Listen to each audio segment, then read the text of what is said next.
Herzlich willkommen zu Alltagsdeutsch-Podcast. Hallo zusammen. Schön, dass ihr wieder dabei seid. Genau, heute ist Tag 162 auf unserer gemeinsamen Reise.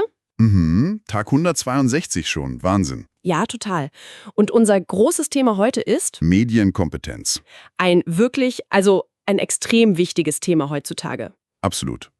Wir lernen dazu heute 15 wichtige Wörter für den Alltag. Genau. Wörter, die ihr braucht, um das Internet und die Nachrichten besser zu verstehen. Aber bevor wir in das Thema starten, Haben wir noch etwas Besonderes für euch. ja, heute zeigen wir euch eine sehr effektive Methode, um eure Aussprache zu verbessern.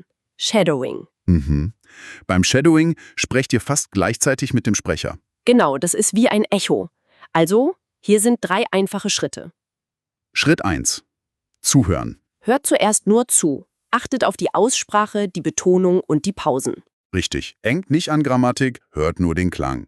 Dann kommt Schritt 2, mitsprechen. Jetzt sprecht ihr mit. Versucht, genauso zu sprechen wie der Sprecher. Achtet auf Tempo, Stimme und Gefühl. Und dann haben wir noch Schritt 3. Aufnehmen. Genau. Nehmt euch selbst auf, vergleicht eure Stimme mit dem Original. So erkennt ihr eure Fehler und könnt euch verbessern. Ein ganz wichtiger Hinweis dazu. Bitte lest nicht nur still mit. Ja, das bringt nämlich nicht so viel. Shadowing funktioniert nur, wenn ihr laut sprecht. Genau. Euer Mund muss die Bewegungen trainieren. Also, probiert das heute bei unseren Wörtern direkt mal aus. Und ganz wichtig, bleibt es zum Ende dort, hört ihr unsere Mini-Story. In der Mini-Story kommen nämlich alle 15 neuen Wörter noch einmal vor. Also, lass uns starten, oder? Mit dem ersten Teil. Ja, sehr gerne. Wenn wir morgens aufwachen, was machen wir da meistens als erstes? Naja, wir nehmen das Smartphone in die Hand. Genau.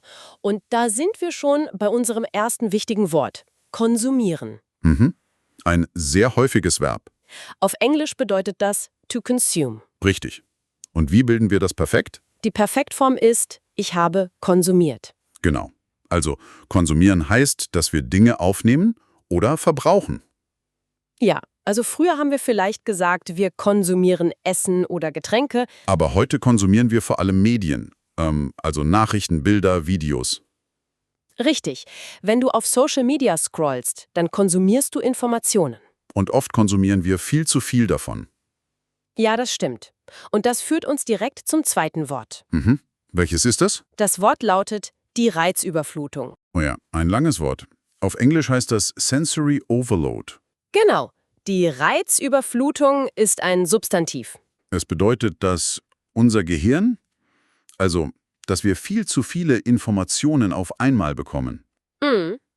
Das Gehirn ist voll, es kann nichts mehr aufnehmen. Weißt du, wir sehen eine Katastrophe in den Nachrichten und eine Sekunde später lustige Katzenvideos. Ja, total verrückt. Das ist eine extreme Reizüberflutung für uns. Das Gehirn wird müde und gestresst. Absolut. Und dieses Problem ist heute leider sehr verbreitet. Ah, unser drittes Wort? Genau, das Adjektiv verbreitet. Auf Englisch bedeutet das widespread. Verbreitet heißt, dass etwas überall zu finden ist. Viele Menschen machen es oder haben es. Zum Beispiel, die Nutzung von Smartphones ist weltweit sehr verbreitet. Oder eben, diese Reizüberflutung ist ein weit verbreitetes Problem. Ja, fast jeder kennt dieses Gefühl der Überlastung. Und weil unser Gehirn so überlastet ist, wird es gefährlich. Warum genau? Naja, wenn wir müde sind, glauben wir Dinge schneller. Wir denken nicht mehr so genau nach. Ah, verstehe. Und das bringt uns zum nächsten großen Thema und zu Wort Nummer 4. Die Desinformation. Genau, auf Englisch heißt das Disinformation. Ins Substantiv. Es bedeutet, dass Informationen absichtlich falsch sind. Ja, also es sind nicht einfach nur kleine Fehler im Text. Nee, absolut nicht. Jemand hat sich diese Lügen ausgedacht, um andere zu täuschen. Um uns in eine falsche Richtung zu lenken. Genau, und das passiert oft mit sehr viel Emotion. Was uns direkt zum 5. Wort führt. Manipulativ. Ein Adjektiv, auf Englisch manipulative. Wenn etwas manipulativ ist, dann versucht es uns heimlich zu steuern. Richtig. Eine manipulative Schlagzeile will zum Beispiel, dass wir wütend werden. Ja, weil wütende Menschen sofort auf Teilen klicken. Genau. Sie konsumieren die Desinformation und verbreiten sie weiter. Und das tun sie, weil diese falschen Nachrichten sie stark beeinflussen. Ah, das ist unser 6. Wort, beeinflussen. Ein Verb. Auf Englisch to influence. Und die Perfektform lautet? Ich habe beeinflusst oder das hat mich beeinflusst. Genau. Wenn uns etwas beeinflusst, dann ändert es unsere Gefühle oder unsere Gedanken. Zum Beispiel können Bilder uns sehr stark beeinflussen. Ja, Bilder sind extrem manipulativ manchmal. Man sieht vielleicht nur einen kleinen Ausschnitt von einem Foto und denkt sofort etwas Falsches. Und schon hat die Desinformation unser Denken beeinflusst. Das ist wirklich unheimlich, oder? Ja, total. Aber wir können uns wehren. Bevor wir darüber sprechen, wie wir uns wehren können, Haben wir noch eine ganz kurze Bitte an euch? genau, wenn euch unser Podcast beim Deutschlernen hilft, dann abonniert gern unseren Kanal und gebt uns einen Daumen nach oben. Das hilft uns sehr, weiterhin kostenlose Inhalte für euch zu machen. Vielen Dank dafür. Also, zurück zum Thema. Wie schützen wir uns? Wir müssen einen mentalen Schutzschild aufbauen. Und da hilft uns das Wort Nummer 7. Das Adjektiv kritisch. Genau, auf Englisch critical. Wenn wir kritisch sind, dann glauben wir nicht einfach alles sofort. Wir stellen Fragen. Wer hat das geschrieben?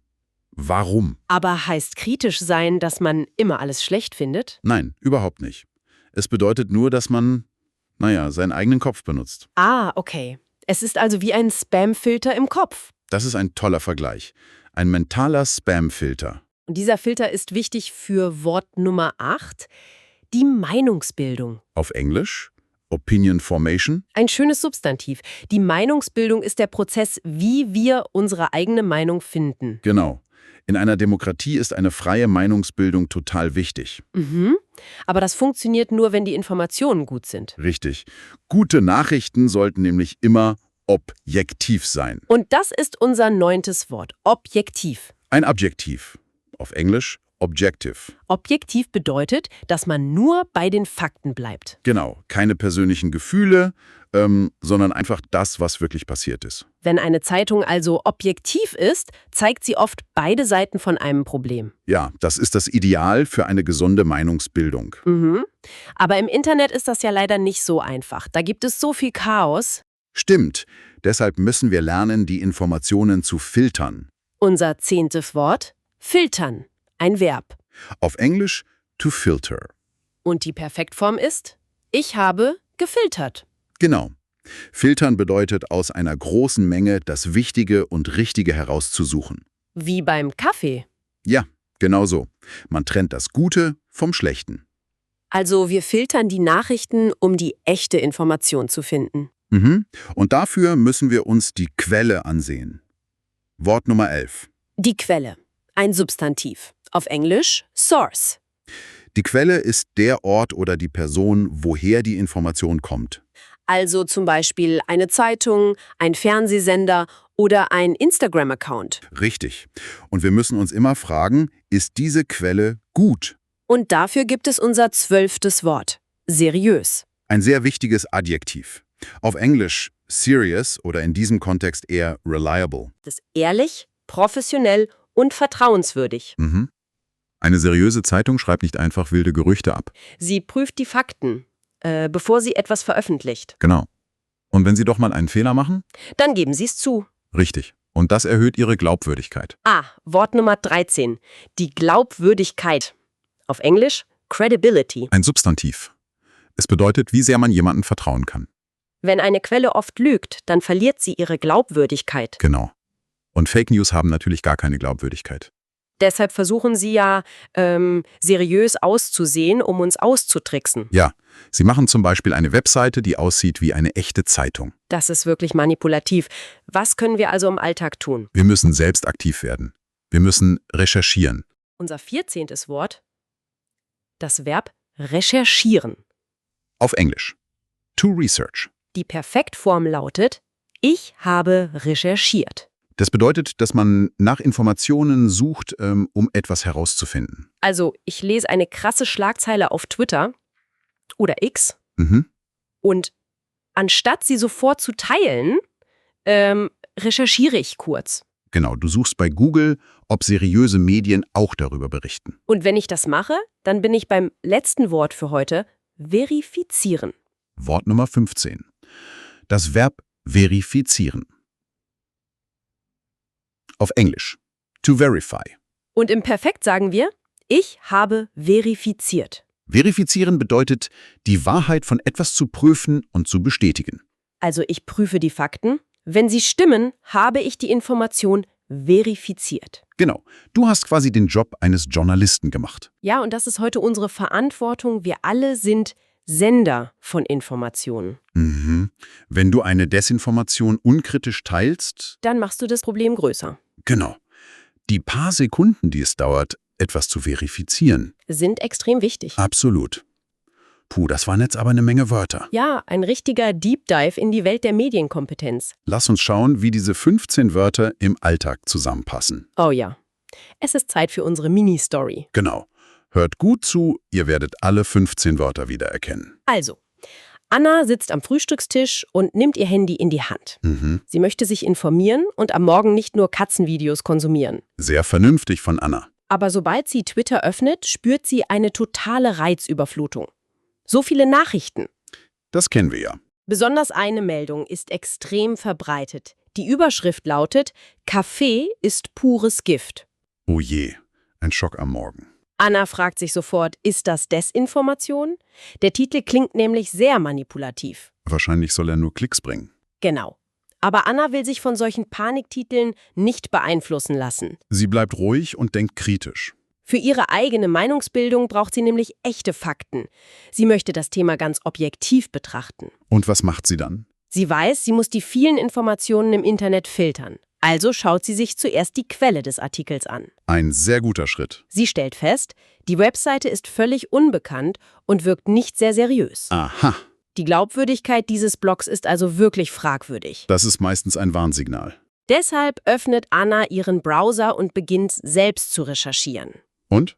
Was findet sie heraus? Nach 2 Minuten kann sie verifizieren, dass Kaffee in normalen Mengen sogar sehr gesund ist. Puh, da hat Anna ihren Morgenkaffee gerettet. Genau. Sie legt das Handy weg, lächelt und trinkt ganz entspannt ihren Kaffee. Eine tolle kleine Story. Und alle Wörter waren drin. Habt ihr sie alle gehört?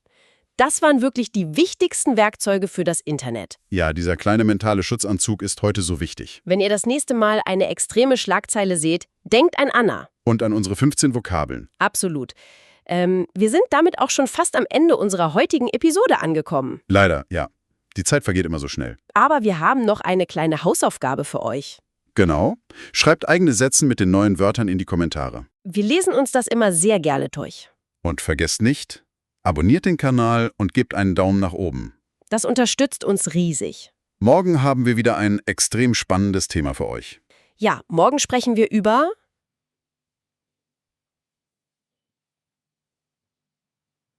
Klimawandel. Oh, das wird bestimmt auch sehr intensiv und wichtig. Definitiv. Also seid unbedingt wieder dabei. Wir freuen uns auf euch. Vielen Dank fürs Zuhören. Bis morgen bei Alltag Deutsch Podcast. Tschüss. Und einen schönen Tag noch.